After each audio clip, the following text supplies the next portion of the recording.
Dust feels like it's under my skin. You'll regret not stopping when you're in the thick of it. Lone Light. Just don't know where. Something to read up here. The Old Ones, an academic scroll, the glyphs etched in a tiny and fastidious hand. Myths of the Old Ones. Any Karja devout knows that the truth of the Old Ones is laid out plainly in the Articles of the Sun Faith. A twilight time came upon them, as is the cycle of things, followed by a long night, and finally our ancestors' birth in the new dawn. Since that dawn, Karja history has been writ in the path of the sun, not the faded glories of those who came so long before us.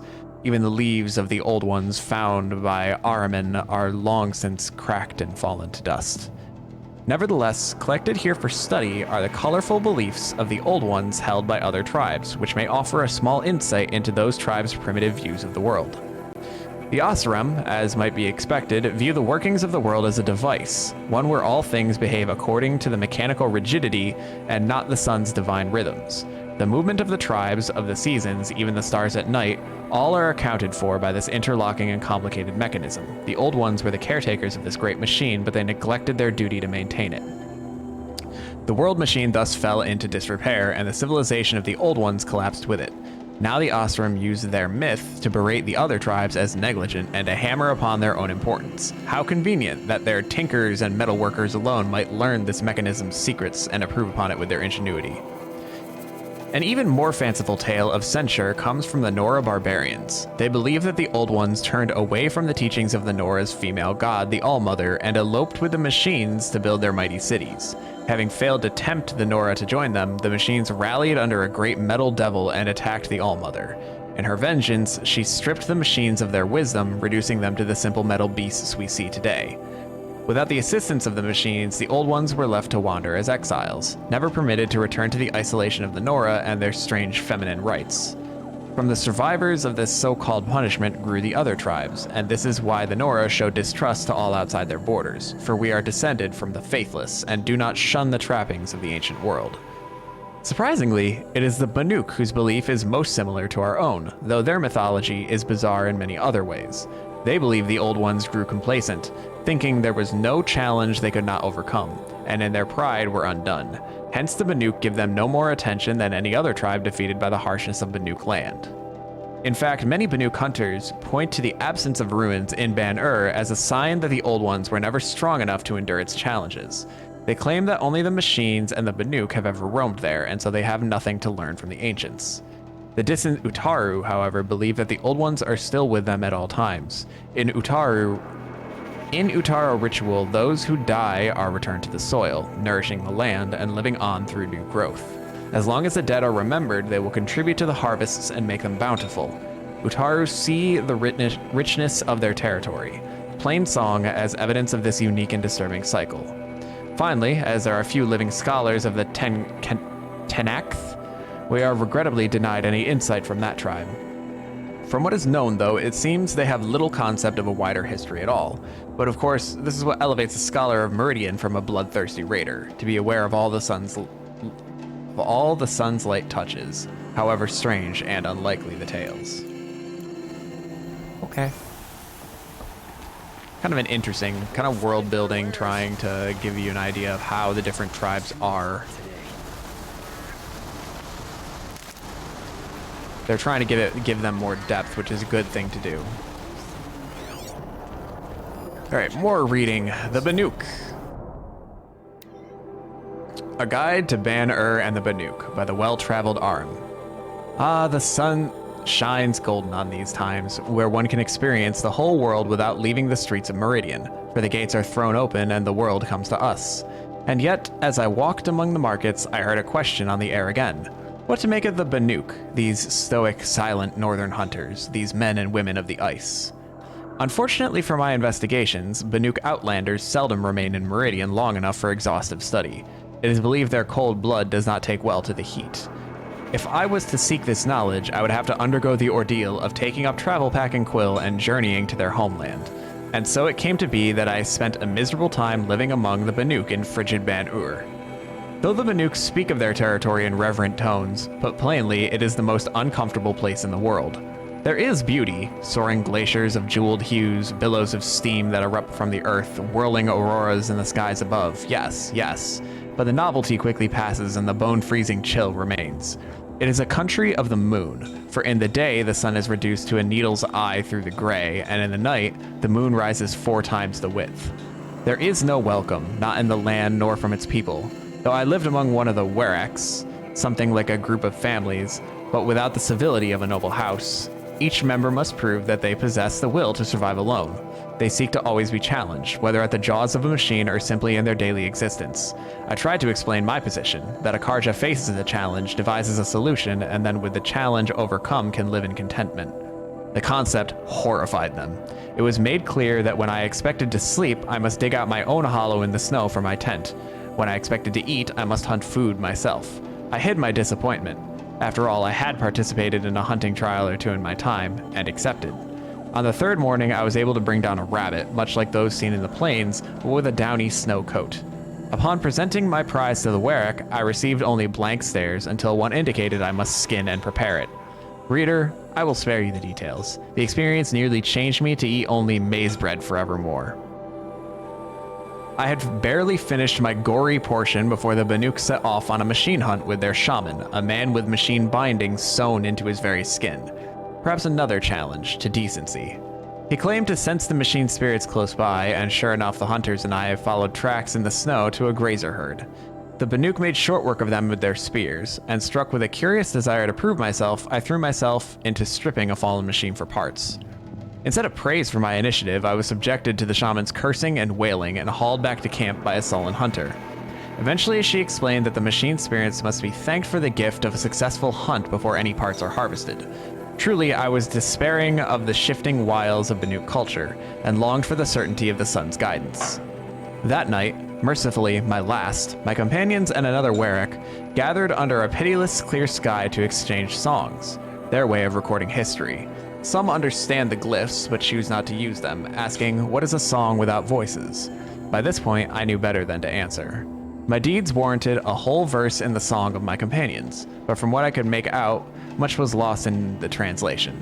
Still, there was laughter enough, and many promised to leave me a Banuk farewell mark for our time together. I parted ways with the werek not far from the high bloom, and set about climbing back down to Dawn Sentinel, and with it, sun-blessed civilization. As for the farewell marks, I saw no such thing when I packed my wetly frozen belongings. Another Banuk mystery, perhaps, and my advice to you, dear reader, is to let these people keep their mysteries to themselves. Okay.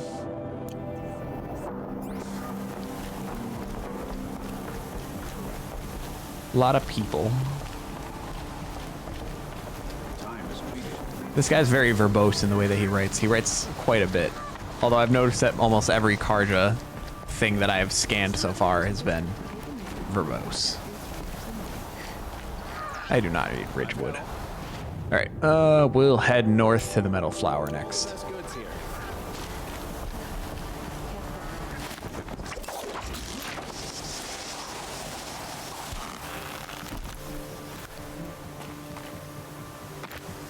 That way.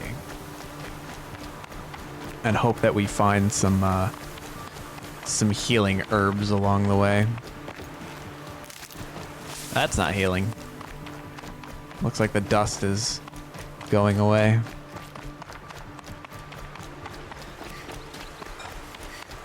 That looks like Ridgewood.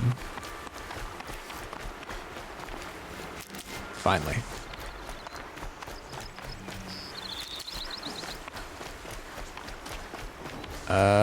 Metal flower?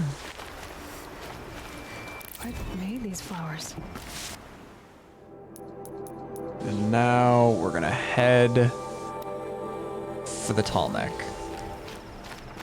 Oh boy, more snap maws, is that what they're called? What was that explosion? What?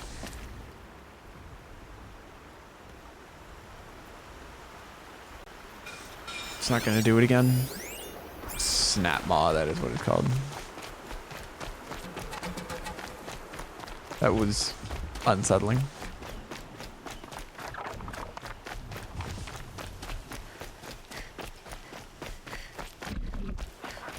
Alright, so let's not get their attention and just kind of chill. Work our way around the edge here. What is that? Snap maws everywhere.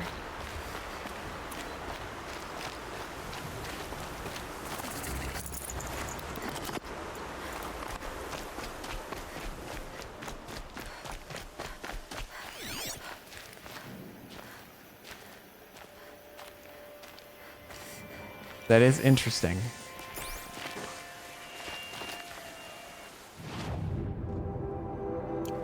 But, doesn't say that there's anything to find there. Maybe a side mission will send me there.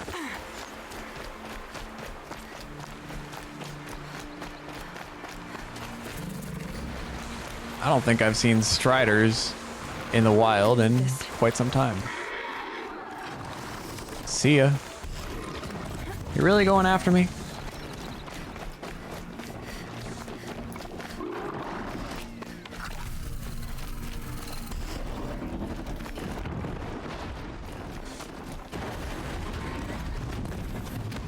All right.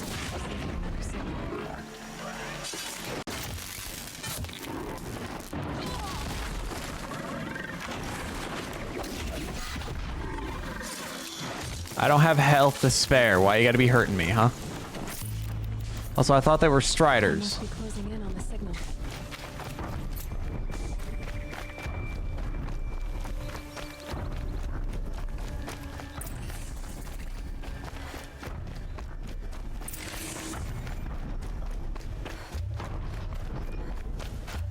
I just need to get on the Tallneck's head. All right, probably the best way to do that would be to get up here somehow. The killers. What are they doing here? Oh, these are enemies. They're trying to capture Tallneck.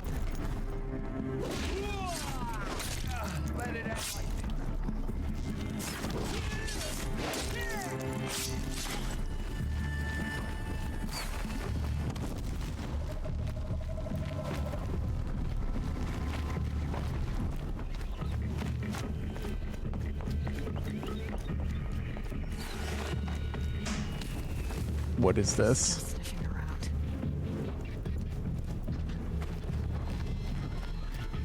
Got one right here.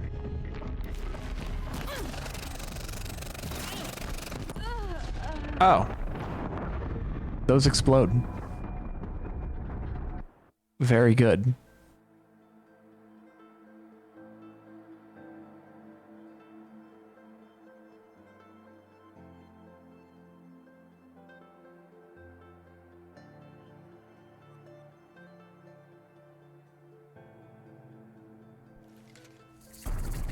Something nearby is sending that signal.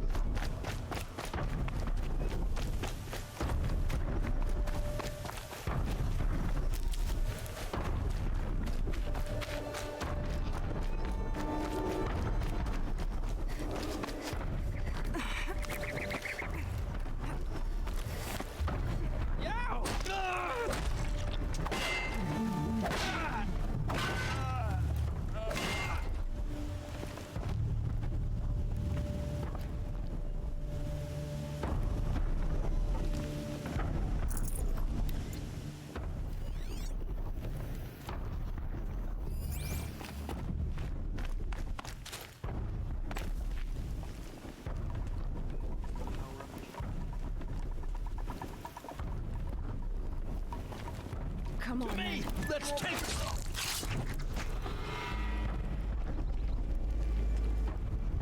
I need to find a way up to the Tallneck's head.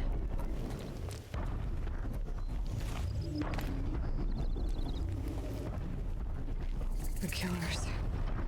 What are they doing here? It looks like they're trying to capture the Tallneck.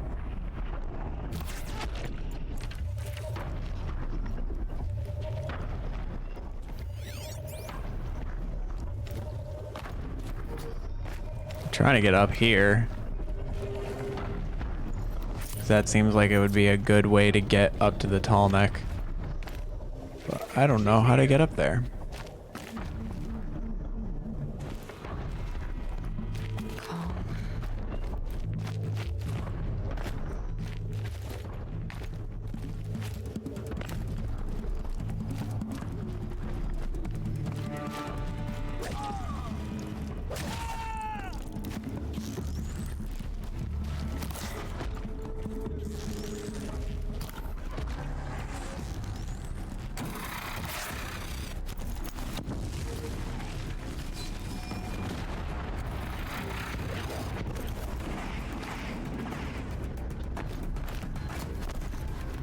Like how everything gets alerted on me. Don't have ammo for this weapon.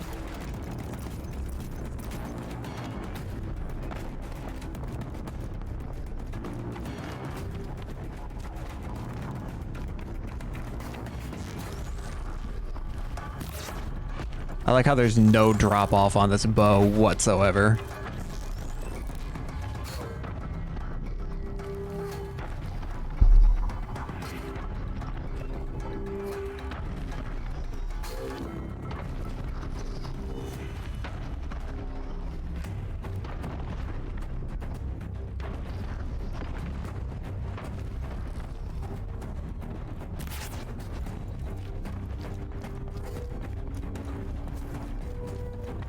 I'm sorry, did somebody down there just try and shoot me? Excuse you.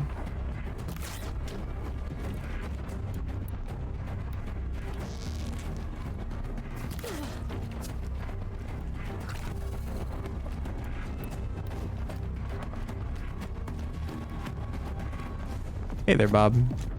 How you doing?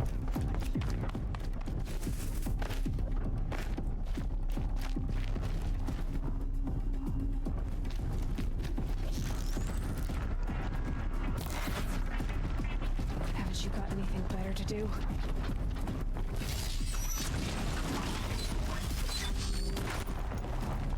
Well, now I'm down here.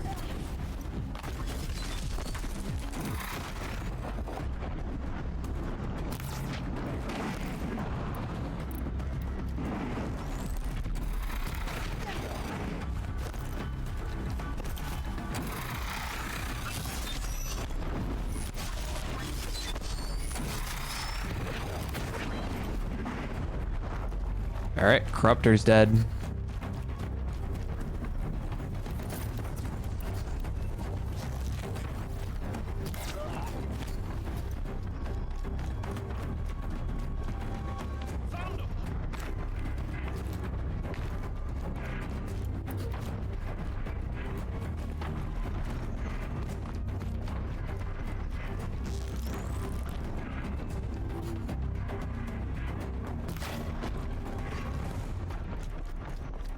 The headshots are pretty nice.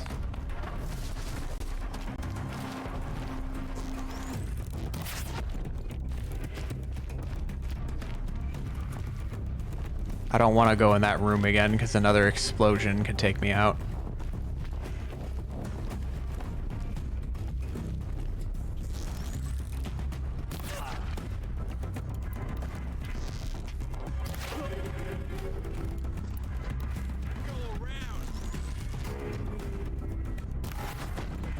All right, you're dead.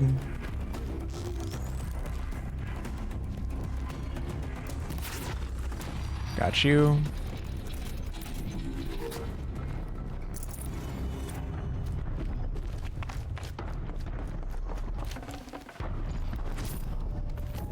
All right.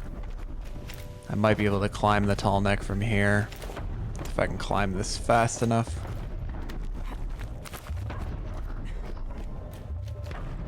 I should be able to jump onto the Tallneck from here.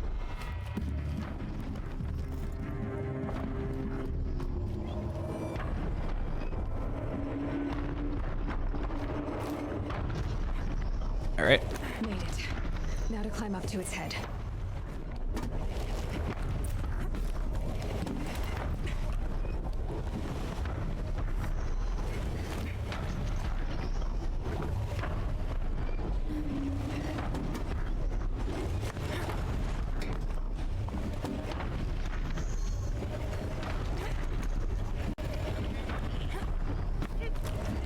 Got it.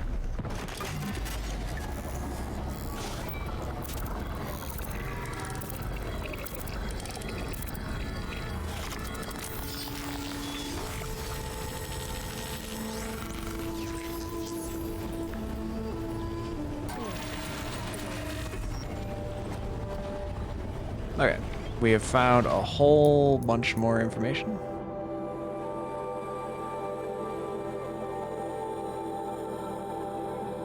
That is a lot of machines. Holy crap.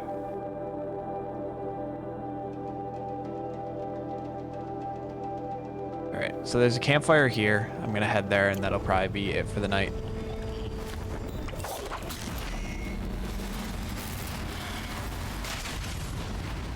The Tallnecks are very cinematic. I appreciate them. They're pleasant to watch.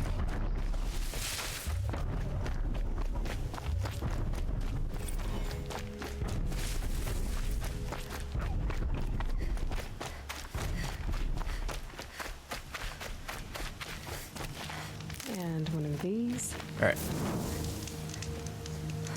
So we are gonna also do a manual save.